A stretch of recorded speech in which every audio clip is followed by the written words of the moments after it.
Hello everyone. तो हम देख रहे हैं जीएस पेपर 3 जो यूपीएससी मेंस का पेपर 1, पेपर 2, पेपर 3 है। उसमें से जीएस 3 देख रहे हैं। उसमें से हमारा जो टॉपिक है वो है एनवायरनमेंट, मतलब सब्जेक्ट कह सकते हो आप, एनवायरनमेंट है। उसके बाद हम एग्रीकल्चर वाला देखेंगे, एग्रीकल्चर, और उसमें ही फूड प्रोसेसिंग वाला भी आ जाता है, तो वो भी देखेंगे हम। ठीक है। और जो ऐसे टॉपिक है उसके नोट्स मैं शेयर करूँगी, मैं बताऊँगी, मतलब मैं शो करूँगी मेरे जो नोट्स है वो कैसे बनाए मैंने। तो होप कि आप जब आंसर राइटिंग प्रैक्टिस करोगे तब आपको रियलाइज़ होगा कि किस तरह के नोट्स बनाने चाहिए जो कि यूज़फुल हो। और शॉर्ट कंसाइज नोट्स होने चाहिए ताकि उसको हम पढ़ भी सकें और उसका इस्तेमाल हम आंसर राइटिंग प्रैक्टिस में कर सकें। ठीक है। और एक बात बतानी थी, जैसे कि मैंने आपको बोला था कि मैं एस्से के बारे में बताऊंगी आपको कि कैसे एस्से चूज़ करना चाहिए और कैसे लिखना चाहिए, उसके लिए क्या क्या ज़रूरी होता है कंटेंट, वो सब मैं बता दूंगी एक वीडियो में। अभी फ़िलहाल मैं एनालिसिस कर रही हूँ टॉपर्स के भी एस्से, जिनको सबसे ज़्यादा मार्क्स मिले उन्होंने कैसे लिखा है, फिर जो टॉपर है उनके एस्से, उनकी लैंग्वेज, इस सब एनालिसिस कर रही हूँ ताकि मैं आपको भी बता सकूँ और ख़ुद भी कुछ चीज़ों पे, मतलब कुछ चीज़ें मैं खुद भी सीखूं और ख़ुद भी मैं प्रैक्टिस कर रही हूँ ऐसे का। और उसके बाद ही मैं अच्छा खासा मतलब बता सकती हूँ ना, ऐसे तो नहीं कि हाँ जितना मुझे पता है वो नहीं, थोड़ा एनालिसिस भी करना चाहिए। और एक खास करके बात है कि आपको इंग्लिश की लैंग्वेज जो है उसके ऊपर काम करना पड़ता है। जो नॉर्मल इंग्लिश है उस तरह से आप नहीं लिख सकते हो, कुछ वर्ड्स है जहाँ पे आपको अच्छे से कमांड्स होनी चाहिए। ठीक है। तो चलो देखते हैं आज के क्वेश्चन। मैंने आज सुबह ही दिए थे आपको टेलीग्राम पे, वही 2 क्वेश्चन मैं यहाँ पे डिस्कस कर रही हूँ। ये मुझे थोड़े इंपॉर्टेंट लगे, आगे फ्यूचर में भी इससे रिलेटेड क्वेश्चन आ सकते हैं। इवन मेंस में नहीं आया तो प्रीलिम्स में तो आ ही सकता है, तो इसीलिए मैंने सोचा कि यहाँ पे मैं ये डिस्कस कर लूँ। तो यहाँ पे क्वेश्चन ये आया था कि describe the major outcomes of the 26th session of the conference of parties, मतलब COP to the United Nations Framework Convention on Climate Change UNFCCC. What are the commitments made by India in this conference? तो ये एक conference हुई थी Glasgow में 2021 में, उसके बारे में यहाँ पे ये क्वेश्चन आया है। तो इन्होंने इसमें इस सेशन से, ये जो कॉन्फ्रेंस हुई थी इसमें से क्या क्या आउटकम आए उसको डिस्क्राइब करने के लिए बोला है। और दूसरी बात कि यहाँ पे इंडिया ने क्या कमिटमेंट किए थे वो भी यहाँ पे हमें लिखना है। ये 250 वर्ड्स में लिखना था। तो चलो देखते हैं मैंने कैसे लिखा है। यहाँ पे आप ना इंट्रोडक्शन, ये वाला जो पार्ट है वो पहले लिख सकते हो या ये वाला पार्ट लेटर लिख सकते हो, ऐसे भी लिख सकते हो, जैसे मैंने भी लिखा है वैसे भी लिख सकते हो, इसमें कोई प्रॉब्लम नहीं है। ठीक है। The 26th session of the conference of parties COP26 to the UNFCCC held in Glasgow, Scotland in November 2021 marked a significant moment in global climate negotiation. ठीक है, इतना लिखा। उसके बाद मैंने यहाँ पे UNFCCC क्या है, is an international environmental treaty adopted at the Earth Summit in Rio de Janeiro in 1992, enter into force in 1994. तो ये इसको अडॉप्ट किया था 1992 में, और इसका प्रोनाउंसिएशन आप देख लेना, रियो दी जनरियो ऐसे ही बोलते हैं इसको, तो ये आप देख लेना। और ये फोर्स में आई थी 1994 में UNFCCC। ठीक है। तो ये इतना भी लिखोगे तो सफिशिएंट है। इन्होंने डिस्क्राइब बोला है तो थोड़ा सा ब्रॉड मतलब हमें लिखना चाहिए। यहाँ पे जैसे क्वेश्चन में पूछा गया कि क्या मेजर आउटकम निकल के आए इस सेशन से, तो वो मैंने यहाँ पे सब हेडिंग डाली है। और उसके बाद मैंने लिखा कि यहाँ पे ग्लोबल मीथेन प्लेज ली गई थी इस कॉन्फ्रेंस में, जैसे कि European Union and USA launch pledge to reduce greenhouse gases methane emission. तो ये एक प्लेज ली गई थी और इन्होंने लॉन्च की थी कि सभी को ऐसा ही लेना चाहिए कि हम जो मीथेन का इमिशन है उसको कम करेंगे। नेक्स्ट यहाँ पे ये हुआ था कि member of alliance committed to lowering global methane emission by 30%। ये डाटा आप याद रखना क्योंकि ये ना बिलो 2020 कंपेयर टू जो होता है ना कि हमें कब तक करना है इसको, तो 2030 तक, 2030 तक करना है। मतलब आप कहीं भी, आपको अगर इससे रिलेटेड क्वेश्चन आता है तो आप ये मेंशन कर सकते हो। तो ये फैक्ट्स है, ये डाटा है, तो आपको ये याद रखना चाहिए कि कितना %, 30% करना है। ठीक है। तो ये एक ग्लोबल मीथेन प्लेज ली गई थी। नेक्स्ट यहाँ पे ये हुआ था कि डिफॉरेस्टेशन वाली भी प्लेज ली गई थी कि मोर देन 100 कंट्रीज़ के लीडर है, उन्होंने ये एग्री किया था कि वो अपना जो डिफॉरेस्टेशन जो हो रहा है उसको कम करेंगे, मतलब ज़्यादा से ज़्यादा अफॉरेस्टेशन करेंगे, और जो लैंड डिग्रेडेशन हो रहा है उसको भी कम करेंगे। कब तक? 2030 तक। ठीक है, तो ये भी इम्पॉर्टेंट है। अगर सपोज क्वेश्चन आता है कि लैंड डिग्रेडेशन के ऊपर भी आता है, तब भी आप ये वहाँ पे मेंशन कर सकते हो, तो इम्पॉर्टेंट है। इवन ऐसे अगर लिख रहे हो आप एनवायरनमेंट के ऊपर, तब भी आप इस डायमेंशन का इस्तेमाल वहाँ पे आप कर सकते हो और इस डाटा का। ठीक है, नेक्स्ट थर्ड आउटकम ये निकल के आया था इस कॉन्फ्रेंस से, क्लाइमेट फाइनेंस। क्लाइमेट फाइनेंस मतलब डेवलप्ड कंट्रीज ने एग्री किया था कि वो जो एडॉप्शन के लिए जो फाइनेंस प्रोवाइड कर रहे हैं, जो वनरेबल कंट्रीज़ है उनको मिटिगेट करने के लिए, जो क्लाइमेट सिचुएशन है उसको मिटिगेट करने के लिए वो अपना जो फाइनेंस अभी दे रहे हैं उससे डबल करेंगे। कब तक? 2025 तक वो डबल कर देंगे। तो ये यहाँ पे तय हो चुका था, ये एक आउटकम निकल के आया था इस सेशन से। और नेक्स्ट था कि ये कोल फेज डाउन करना। पहले तो ये था कि फेज आउट करना चाहिए कोल को, ऐसे बोला था डेवलप्ड कंट्रीज़ ने, बट कुछ ऐसी डेवलपिंग कंट्रीज जैसे चाइना, इंडिया डेवलपिंग कंट्रीज है, इन्होंने अपना ऑब्जेक्शन रेज किया था। उन्होंने बोला आप लोगों ने तो पहले इस्तेमाल करे, आप डेवलप बन गए, अब हमारी बारी है तो आप फेज आउट करने की बात कर रहे हैं। मतलब काफ़ी, तो देखो कोल से ना एनर्जी प्रोड्यूस हम कोल से ही करते हैं ज़्यादा तो इलेक्ट्रिसिटी हमारी जो आती है वो कोल से ही आती है। अब तो हम रिन्यूएबल एनर्जी की तरफ जा रहे हैं, बट अगर देखा जाए ट्रेडिशनल देखा जाए तो कोल का ही इस्तेमाल ज़्यादा होता है। तो ये इंडिया और चाइना ने ऑब्जेक्शन उठाया, इसीलिए ये फेज डाउन मतलब कम करना है इसका इस्तेमाल, कोल का इस्तेमाल जो है वो कम करना है। ये तय हुआ था, ये जो COP26 सेशन हुआ था UNFCCC का, उसमें।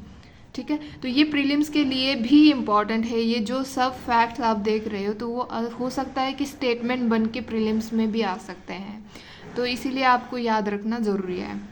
नेक्स्ट यहाँ पे India made significant commitments called Panchamrit. Panchamrit बोला जाता है इसको, आप देख लेना। ठीक है, पंचमृत ही है। तो यहाँ पे इसको जो 5 कमिटमेंट किए थे इंडिया ने, उसको पंचमृत बोला जाता है कलेक्टिवली। ठीक है, तो उसमें फर्स्ट इंडिया ने ये बोला था कि achieving net zero emission by 2017 तक हम नेट जीरो इमिशन तक जाने वाले हैं। ये यहाँ पे उन्होंने कमिटमेंट किया है, इंडिया ने कमिटमेंट किया है। नेक्स्ट यहाँ पे लिया है कि shifting non fossil energy capacity to 500 gigawatt by 2030, मतलब जो हमारा नॉन फॉसिल है उसको शिफ्ट कर रहे हैं, एनर्जी जो होती है उसकी कम कर नॉन फॉसिल से जो ये एनर्जी हम क्रिएट कर रहे हैं उसकी कैपेसिटी कम करेंगे और हम ज़्यादा से ज़्यादा रिन्यूएबल इस्तेमाल करेंगे। तो ये एक उन्होंने यहाँ पे लिखा था, ये कमिटमेंट किया था। थर्ड है 50% energy requirement fulfil from renewable energy by 2030 तक। तो ये जो 2030 वाले हैं ना सारे ही, बाकी के ये 2070 वाला छोड़ के बाकी ये 2030 वाले ही है सब कुछ। तो आपको जस्ट ये फैक्ट, ये जो डाटा है उसको याद रखना है। 50% ये बोला है इन्होंने एनर्जी का। तो नेक्स्ट इन्होंने बोला है कि reducing carbon emission by 1 billion tons by 2030 तक इनको कार्बन इमिशन जो है इतना कम करना है।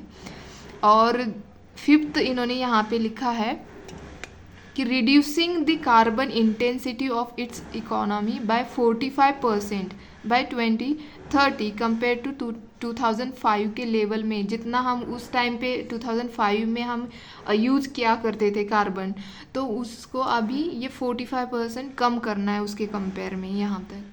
कब तक? 2030 तक। तो ये कुछ पंचमृता थे जो हमने कमिट कर दिए, हम कमिटेड है इससे कि हमें इतना करना है, ऐसा इंडिया ने उस टाइम पे किया था 2021 में। ठीक है, तो इन्होंने ये बोला था यहाँ पे डिस्क्राइब, क्या बोला था कि आउटकम जो आए उसको डिस्क्राइब करने के लिए बोला था। तो मैंने यहाँ पे डिस्क्राइब कर दिया, और कमिटमेंट के बारे में बोला था तो वो कमिटमेंट भी यहाँ पे बताया। फिर लास्ट में हम कंक्लूड कर सकते हैं, अगर ये हम फुलफिल करते it would help to achieve जो SDG गोल है हमारा 13 क्लाइमेट एक्शन जो है वो हम वो अचीव कर सकते हैं। इस तरह से आप कंक्लूड कर सकते हो। ठीक है, आपको सारे SDG गोल याद होने चाहिए, क्योंकि SDG गोल भी हमें कितने कब तक फुलफिल करने हैं, 2030 तक हमें फुलफिल करने हैं। तो आपको सारे ही SDG गोल याद करने चाहिए, एटलीस्ट 60 या 70 तक तो याद होने ही चाहिए, जो जो इम्पोर्टेंट है, जिसका इस्तेमाल हम कंक्लूजन में कर सकते हैं। ठीक है, नेक्स्ट क्वेश्चन हमारा यही है, इससे ही रिलेटेड था इसीलिए मैंने लिखा, और मैं भूल गई थी उसमें एक जो आउटकम निकल के आया था वो यही भी आया था कि ग्रीन ग्रिड इनिशिएटिव जो है वो COP21 जो COP26 वाला सेशन जो हुआ था 2021 में, उसी से निकल के आया था, बट वहाँ पे मैंने मेंशन नहीं किया, फिर यहाँ पे वो लिखा है, कोई बात नहीं। तो यहाँ पे क्वेश्चन ये आया था कि explain the purpose of the green grid initiative launch eight world leaders summit of the COP26 UN climate change conference in Glasgow in November 2021। When was this idea first floated in the International Solar Alliance? तो 150 words में यहाँ पे लिखना है, मतलब यहाँ पे explain पूछा है तो हमें सब कुछ बताना है, कुछ शॉर्ट में बताना है। ठीक है, तो यहाँ पे इंट्रोडक्शन मैंने स्टार्ट किया है कि ग्रीन ग्रिड इनिशिएटिव जो है इसको also known as the one sun one world one grid, ऐसे बोला जाता है, मतलब OSOWOG। ठीक है, was launch at COP26 UNFCCC aims to accelerate transition of renewable energy by linking solar energy to ensure clean energy worldwide। तो ये इसका एम है पूरा इस इनिशिएटिव का। तो ये यहाँ पे लिखा, फिर लिखा कि this idea was first proposed in 2018 by PM Modi, sorry Narendra Modi लिखना चाहिए, बस मैंने PM मोदी लिखा है, during founding conference of the international solar alliance. Solar alliance की यहाँ पे जब ये कॉन्फ्रेंस हो रही थी उस टाइम पे हमारे जो PM मोदी है उन्होंने ये प्रपोज किया था। तो ये यहाँ पे लिखा, इसके ऑब्जेक्टिव क्या है इस इनिशिएटिव के, जैसे कि one sun one world one grid का ऑब्जेक्टिव क्या है, तो यहाँ पे इसका ऑब्जेक्टिव ये है कि ग्लोबल एनर्जी इंटरकनेक्ट करना है ग्लोबल एनर्जी को, establish worldwide network allowing solar powers exchange one part of the world to another. मतलब सपोज अगर मान लीजिए कि जहाँ पे ज़्यादा सोलर आप देखोगे तो ग्रीनलैंड और उस साइड पे इतना सोलर एनर्जी नहीं होती है, मतलब कम होती है। तो अगर देखें इक्वेटर वाले जो एरिया में ज़्यादा जो सन रेज है वो पावरफुल होते हैं, वहाँ पे एनर्जी ज़्यादा मिल सकती है। तो अगर ऐसे यहाँ पे जो जो कंट्री लोकेट कर रही है तो उन्होंने अगर सोलार पैनल इस्टेब्लिश किए तो वहाँ पे क्या हो सकता है कि ज़्यादा उनके पास एनर्जी हो सकती है, तो वो अपने खुद के कंट्री को तो वो सफिशेंट हो जाते हैं, एनर्जी सफिशेंट हो जाते हैं, बट वो अगर एक्स्ट्रा होती है तो वो अदर कंट्रीज़ को भी दे सकती है। यही मतलब है यहाँ पे ग्लोबल एनर्जी इंटरकनेक्शन का। ठीक है, नेक्स्ट है यहाँ पे sustainable energy access, provide affordable and clean energy to all, thereby supporting economic development. अगर यहाँ पे देखो मैंने जैसे अभी बोला कि हमें सस्टेनेबल एनर्जी एक्सेस अगर मिलता है, जैसे कि अभी रिन्यूएबल ये सोलार एनर्जी और ये सब है, तो इससे क्या होता है, एक तो ये क्लीन एनर्जी मिलती है, हमारी जो डेवलपमेंट इकोनॉमी को डेवलप्ड करना है उसको सपोर्ट भी करती है। ठीक है, नेक्स्ट है यहाँ पे climate change mitigation. Climate change जो हो रहा है क्योंकि हम ग्रीन हाउस गैस का इमिशन ज़्यादा हो रहा है, इसलिए क्लाइमेट भी चेंज हो रहा है, तो क्लाइमेट चेंज का एक रिस्क हमारे ऊपर मंडरा रही है, तो उसको मिटिगेट करने में भी ये जो है इनिशिएटिव ये हेल्प करता है। Bye adopting large scale solar energy reduce fossil fuels, हम जो फॉसिल फ्यूल से एनर्जी प्रोड्यूस कर रहे हैं उसका कम होगा अगर हम सोलर एनर्जी अडॉप्ट करते हैं तो ना, thereby reduce GHG emission and it helps to combating climate change. तो ये यहाँ पे मैंने लिखा है। नेक्स्ट यहाँ पे देखा जाए ऑब्जेक्टिव अगर ग्रीन ग्रिड इनिशिएटिव का, तो economic growth and job creation भी हो सकता है इससे, drives investment in renewable energy infrastructure leading to economic development and job creation.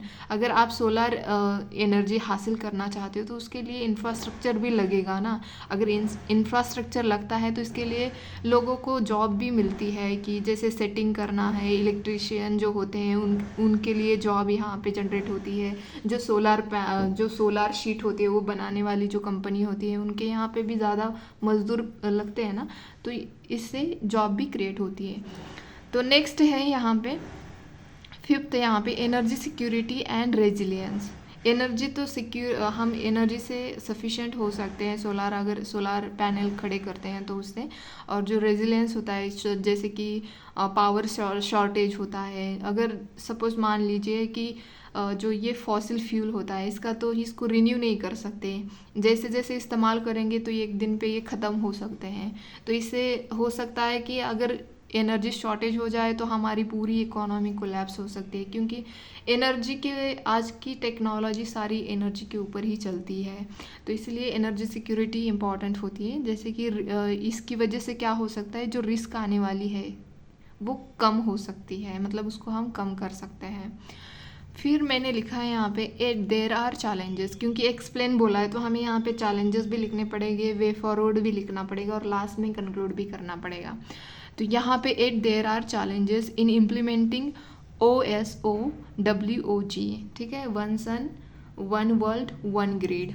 तो इसके चैलेंजेस है, टेक्निकल चैलेंजेस भी है इसमें, जैसे कि ग्रिड इंटरकनेक्शन करना इतना आसान नहीं है। अगर आप एनर्जी ट्रांजिस्ट कर रहे हो तो उसमें लॉस भी हो सकती है एनर्जी का, ये चैलेंज है। नेक्स्ट है high cost to build infrastructure बनाने के लिए बहुत सारा पैसा लगता है, तो ये भी एक चैलेंज है।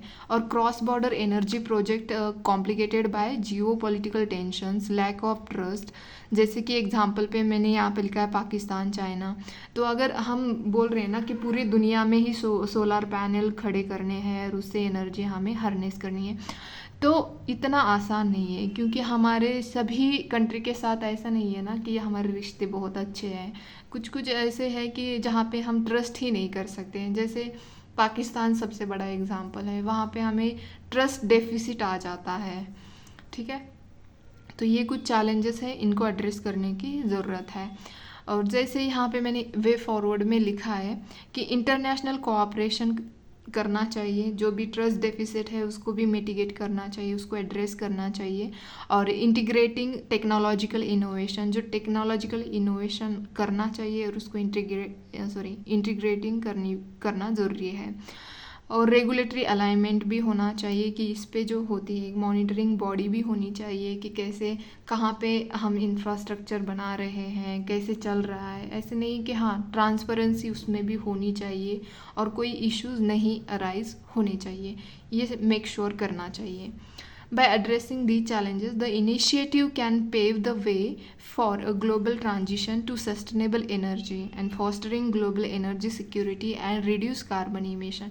अगर ये सब challenges को address करते हैं और proper implementation करते हैं इस initiative का, तो इससे क्या होगा, एक तो हम सस्टेनेबल एनर्जी हासिल कर सकते हैं, ग्लोबल एनर्जी सिक्योरिटी जो है उसको अच्छे से बढ़ा सकते हैं, और जो कार्बन इमिशन है उसको रिड्यूस कर सकते हैं। मतलब विन विन सिचुएशन है अगर हम इसको अच्छे से इम्प्लीमेंट करते हैं, या जो भी अभी इम्प्लीमेंट भी किया तो उसके बाद जो भी इश्यूज आते हैं उसको एड्रेस करते हैं, तो ठीक है। तो ये मैंने यहाँ पे लिखे अपने तरफ से, जैसे मुझे समझ में आया उस तरह आप भी खुद लिखो, आपको पता चलेगा। और आपने देखा ही होगा एनवायरनमेंट से रिलेटेड क्वेश्चन हो, डिज़ास्टर मैनेजमेंट से हो देखे होंगे, तो ये सब ऐसे होते हैं कि जो करंट में इशू चल रहे हैं उसी के ऊपर क्वेश्चंस आते हैं। तो आपको पता होना चाहिए कि ये इसका बेसिक आपको UNFCCC क्या है, इसके एम्स क्या है, ये पता होना चाहिए। इससे जो अर्थ समिट हुई थी इससे और क्या कौन से जो क्या बोलते हैं फ्रेमवर्क्स और भी इनिशिएटिव निकल के आए हैं वो आपको देखना चाहिए। तो वो क्योंकि ये प्रीलिम्स के लिए भी बहुत इम्पॉर्टेंट बन जाता है। तो यही यहाँ पे मैंने बताया, एक्सप्लेन किया। मुझे आपसे एक ही बात पूछनी थी कि जो ये इनिशिएटिव है मेरा आंसर राइटिंग का, मैं खुद अपने आंसर लिखती हूँ, आपको यहाँ पे एक्सप्लेन करके बताती हूँ। आपको क्या लगता है इसमें क्या चेंजेस करने चाहिए?